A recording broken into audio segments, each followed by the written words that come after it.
الشیطان الرجیم بسم اللہ الرحمن الرحیم رب اشرح لی صدری ویسر لی امری واحلل عقدۃ من لسانی یفقهوا قولی ولا حول ولا قوة الا باللہ العلی العظیم حسبنا اللہ ونعم الوکیل نعم المولا ونعم النصیر بسم اللہ الرحمن الرحیم ومن یؤت الحکمۃ فقد اوتی خیرا کثیرا، جس کو اللہ کی طرف سے حکمت ملی اس کو خیر کثیر عطا ہوئی۔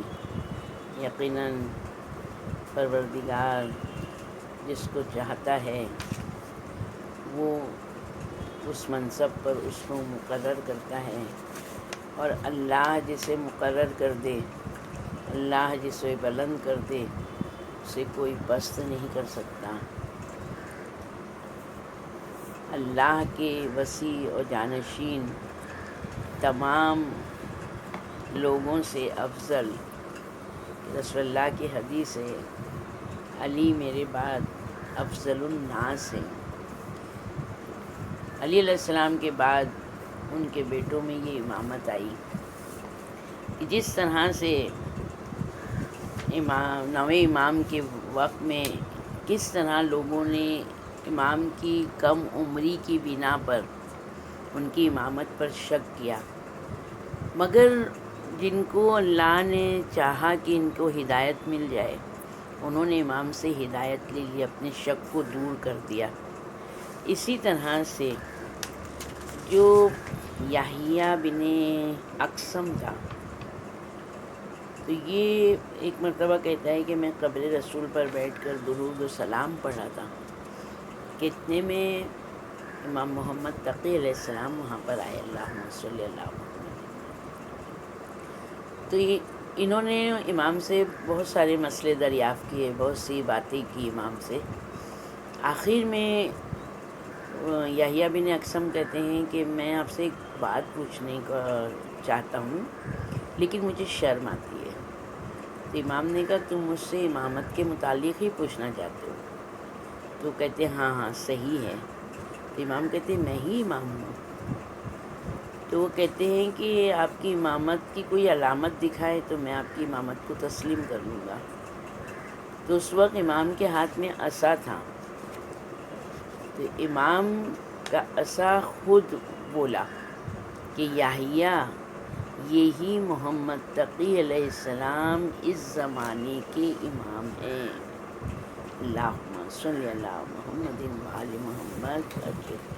ہم یہ نہیں کہہ سکتے ہیں کہ ایک انسان اتنا بڑا عمر والا موجود ہے اور اتنے چھوٹے بچے کی امامت کو کیسے مان لیں، کیونکہ اس طرح کی بہت ساری دلیلیں، یہ آج ہم لوگوں کے لیے بہت بڑی نعمت ہے، سمجھ لو کہ ہم کو یہ دولت جو ملی ہے کہ اس وقت لوگوں نے کس طرح سے یہ حق اور باطل کو بتا دیا۔ تو امامت اور نبوت میں ضروری نہیں ہے کہ بڑا عمر والا ہے تو اس کو ملے گی اور چھوٹے عمر کو نہیں، یہ اللہ کا عہدہ ہے، اللہ جس کو بھی عطا کرے۔ یہاں کے اوپر امام جعفر صادق علیہ السلام کے بیٹے، ان کا نام علی تھا، علی ابن جعفر کہلاتے ہیں وہ، اور وہ کہتے ہیں کہ ایک واقفی نے علی ابن جعفر سے کہا کہ موسی کاظم علیہ السلام کا کیا ہوا؟ تو علی ابن جعفر کہتے ہیں، یعنی علی ابن جعفر ان کے بھائی تھے امام موسی کاظم علیہ السلام کے، تو کہتے ہیں ان کی وفات ہو گئی۔ تو کہا کیسے آپ کہیں گے ان کی وفات ہو گئی؟ کہا کہ ان کی جائیداد ان کے وارثوں میں تقسیم ہو گئی، ان کی بیواؤں کے نکاح ہو گئے، ان کے جانشین نے سلسلہ ہدایت سنبھال لیا، یعنی جو ہدایت دینے کی سلسلہ تھا وہ ان کے وارثوں نے سنبھال لیا۔ تو وہ واقفی کہتا ہے کہ موسیٰ کاظم علیہ السلام کے جانشین کون ہیں؟ تو علی ابن جعفر کہتے ہیں کہ ان کے بیٹے علی ہیں۔ تو پھر واقفی کہتا ہے کہ علی رضا علیہ السلام کا کیا ہوا؟ تو علی ابن جعفر کہتے ہیں ان کی بھی وفات ہو گئی۔ تو ان کی موت کا کیا ثبوت ہے آپ کے پاس؟ تو کہا ان کی جائیداد وارثوں میں تقسیم ہو گئی، ان کی بیواؤں کے نکاح ہو گئے، ان کے جانشین نے مسند ہدایت سنبھال لی۔ تو واقفی کہتے ہیں ان کا جانشین کون ہے؟ تو علی ابن جعفر کہتے ہیں کہ ان کا جانشین ان کا بیٹا محمد تقی علیہ السلام ہے۔ تو واقفی کیا کہتے ہیں، آپ بزرگ ہیں، آپ امام جعفر صادق علیہ السلام کے فرزند ہیں، یعنی آپ موسی کاظم کے بھائی ہیں، آپ امام علی رضا علیہ السلام کے چچا ہیں، آپ امام محمد تقی علیہ السلام کے دادا ہیں، یعنی آپ تو دادا ہیں، تو پھر ایک لڑکے کی امامت پر آپ اعتقاد رکھتے ہیں، آپ اتنے چھوٹے لڑکے کی امامت کو مان رہے ہیں۔ تو علی ابن جعفر کہتے ہیں مجھے تو تم بالکل شیطان دکھائی دے رہے ہو۔ اور پھر ہے نا علی ابن جعفر نے نا اپنی داڑھی کو ہے نا اپنے ہاتھ سے پکڑا اور ایک دم جیسے ایک افسوسناک ایک دم غمزدہ ہو گئے، اور انہوں نے نا آسمان کی طرف اپنا چہرہ کیا اور کہا میں کیا کر سکتا ہوں، یہ تو خدا کا اپنا انتخاب ہے کہ اس نے اس کو امامت کے عہدے کے قابل نہیں سمجھا اور ایک معصوم بچے کو امامت کے لائق سمجھا۔ یعنی جو حق پرست ہوتے ہیں وہ اس چیز کو جانتے ہیں کہ امامت وہ الہی عہدہ ہے کہ جو دولت سے، عمر سے، عزت، شہرت، یہ سب چیزوں سے نہیں ملتا ہے، بلکہ اللہ جس کو عطا کر دے، امیر غریب اس میں یہ نہیں ہے۔ اللہ امام کے کئی بیٹے ہوتے تھے، مگر اللہ جس بیٹے کا انتخاب کر لے وہ دوسرے بھائیوں کو ان کی امامت ماننا ہی ماننا ہے۔ اسی طرح ایک اور روایت ہے کہ امام محمد تقی علیہ السلام جو تھے تو مدینے میں تھے۔ یہ ابو عبداللہ حسن ابن موسیٰ ابن جعفر بیان کر رہے ہیں، یعنی امام موسی کاظم علیہ السلام کے بیٹے حسن، ابو عبداللہ حسن۔ تو وہ کہتے ہیں کہ ہم لوگ مدینے میں جب بیٹھے ہوئے تھے تو ہمارے پاس میں اور وہاں پر بھی لوگ تھے، تو علی ابن جعفر صادق بھی وہیں بیٹھے ہوئے تھے ہمارے ساتھ میں۔ یعنی جس طرح یہ واقفی نے سوال کیا اسی طرح یہ سب لوگ وہاں پر جمع تھے، اور وہاں پر اسی بزم میں امام محمد تقی علیہ السلام بھی بیٹھے ہوئے تھے۔ تو ایک عربی نے اشارہ کر کے امام کی طرف اشارہ کیا کہ پوچھا کہ یہ نوجوان کون ہے؟ تو ابو عبداللہ حسن ابن موسیٰ ابن جعفر کہتے ہیں کہ یہ رسول خدا کا وصی ہے۔ تو اس نے کہا سبحان اللہ، رسول خدا صلی اللہ علیہ وآلہ وسلم کو تو دنیا سے گئے ہوئے 200 برس سے کچھ زیادہ ہو گیا ہے، اور یہ نوجوان ان کا وصی کیسے ہو سکتا ہے؟ تو علی ابن جعفر کہتے ہیں کہ بات یہ ہے کہ یہ علی ابن موسیٰ کا وصی ہے، یعنی امام محمد تقی علیہ السلام امام علی رضا علیہ السلام کے جانشین ہیں، اور علی رضا علیہ السلام موسیٰ ابن جعفر کے وصی ہیں، اور موسیٰ کاظم علیہ السلام جعفر ابن محمد کے وصی ہیں، اور جعفر صادق علیہ السلام محمد بن علی کے وصی تھے، اور محمد باقر علیہ السلام علی ابن الحسین کے وصی تھے،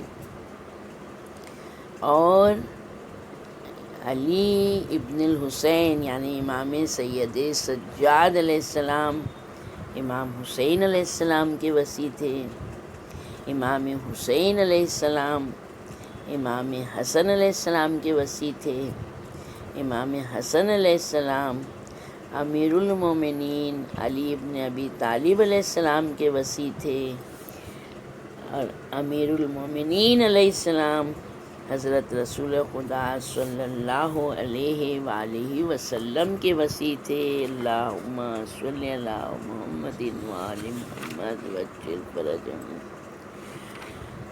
تو اس طرح سے امامت ایک کے بعد ایک میں منتقل ہوتی ہوئی چلی آئی۔ امام جو ہوتا ہے تو اللہ کی طرف سے مقرر ہوتا ہے۔ امام کو مامون کا زمانہ تھا، مامون نے امام پر بہت ظلم ڈھایا ہے، بہت جاسوس لگا دیے تھے۔ باہر گھر میں اپنی بیٹی سے عقد کر کے امام کی زندگی کو اس طرح سے اس نے، یعنی کہ لوگ امام سے مل نہ پائے، امام سے فیض نہ حاصل کرے، اور دنیاوی محبت میں اس نے پھانسنے کے لیے بہت سے حربے استعمال کیے، مگر وہ کہیں سے کامیاب نہیں ہو سکا۔ اس نے ایک مرتبہ مامون نے 200 حسین خوبصورت کنیزیں منگائیں اور ان کے ہاتھوں میں اس نے ہیرے جواہرات کے ساغر دیے، اور انہیں کہا وہ کنیزوں کو کہ تم امام محمد تقی علیہ السلام کے سامنے جا کر کھڑی ہو جاؤ۔ یعنی سوچیں کہ وہ عورتیں یعنی قتل کر دینے والی خوبصورتی تھی ان لوگوں کی، اس کی نظر میں وہ ساری کی ساری جو ہیں تو امام کے سامنے آئیں۔ اپنے حسن کے جلوے دکھانے کی انہوں نے پوری کوشش کی، لیکن امام نے ان کی طرف ذرہ برابر بھی نگاہ بھی نہیں کی، توجہ نہیں کی۔ آخر وہ تھک کے چلی گئی۔ پھر مامون کے دربار میں ایک گویا تھا جس کا نام مخارق تھا، وہ بہت اچھا اس وقت کا گلوکار تھا، گانے گاتا تھا، اس کی لمبی داڑھی تھی۔ مامون نے اسے بلایا تو اس نے مامون سے کہا کہ اگر امام محمد تقی علیہ السلام یہ حسن صورت سے متاثر نہیں ہوئے ہیں تو میں انہیں اپنی رسیلی آواز کے جادو سے متاثر کروں گا اور یہ خدمت میں سر انجام دوں گا۔ پھر وہ گویا امام کے سامنے آ کر بیٹھ گیا۔ اس نے ایسی زوردار تان لگائی کہ جس سے سارے گھر کے افراد آ کے جمع ہو گئے۔ اس نے وہ اپنا موسیقی کے اسلحے جو ہیں تو شروع کر دیے، عود اور بربط وہ سب بجانا شروع کیا۔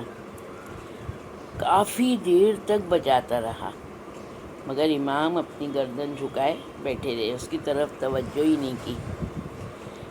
مگر جس وقت امام نے سر اٹھایا اور اس کی طرف دیکھا، خالی امام نے اس سے اتنا ہی کہا، اے لمبی داڑھی والے، اللہ سے ڈر۔ یعنی امام کے دیکھیں ایک جملہ اس کی زندگی کو کیسے بدل دیا۔ جیسے امام نے کہا اے لمبی داڑھی والے، اللہ سے ڈر، جیسے امام نے کہا اس کے ہاتھ سے وہ عود و بربط سب گر پڑا۔ کہتے ہیں جب تک وہ زندہ رہا ہے پھر وہ اپنے اوزار اٹھا ہی نہیں سکا۔ ایک مرتبہ مامون نے اس سے کہا کہ کیا حال ہے تیرا؟ وہ کہتا ہے نہ پوچھو، جس وقت سے ابو جعفر نے مجھے ڈانٹا ہے میرے دل میں ایک ایسا خوف ہو گیا ہے کہ جس سے میں کبھی بھی آزاد نہیں ہوں گا۔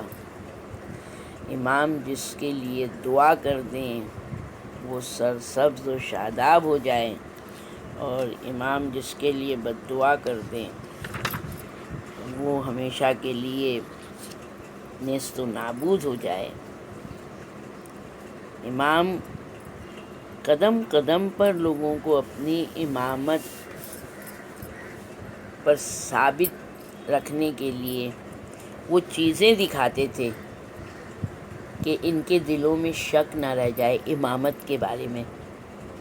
ابو ہاشم جعفری کہتے ہیں، میں نے مسجد مسیب میں امام محمد تقی علیہ السلام کی اقتداء میں نماز پڑھی۔ اس مسجد میں بیری کا ایک خشک درخت کھڑا تھا۔ آپ نے پانی منگوایا اور اس کی جڑوں میں آپ نے پانی ڈالا۔ کہتے ہیں امام نے پانی ڈالا، اس کی برکت سے، آپ کی برکت سے وہ پیڑ تر و تازہ ہو گئی اور اس سال اس پر پھل لگا۔ یہ ہے امام۔ امام سوکھے درختوں کو ہرا کرتے ہیں، امام بے پھل کو پھل دیتے ہیں۔ یقیناً امام جواد علیہ السلام سے اگر ہم رزق مانگیں تو امام ہمارے رزق کے دروازے کھول دیتے ہیں۔ بس یقیناً ہم اپنے امام سے دعا کرتے ہیں کہ مولا آپ کی ولایت کے صدقے میں، آپ کی ولادت کے صدقے میں مولا ہم سب کو رزق، ہمارے سب کے رزق کو فراوانی عطا فرمائیے، کہ ہم رزق علم ہے، رزق عبادت ہے، رزق محبت ہے، رزق ولایت ہے، رزق معرفت ہے، مولا ہماری ان سب چیزوں میں ہماری مدد کیجیے، اس کو وسیع کیجیے، ہمارے حافظے کو قوی کیجیے، ہمیں علم دین حاصل کرنے کی توفیق دیجیے مولا، ہم کو آپ اپنا سچا اور اچھا پیروکار بنائیے، ہمارے امام کے ظہور میں پروردگار تعجیل فرما، ہمیں ان کے اعوان و انصار میں شمار فرما، ہم کو کوئی غم نہ دے سوائے غم حسین کی، ہمیں جلد از جلد کربلا کی زیارت نصیب فرما۔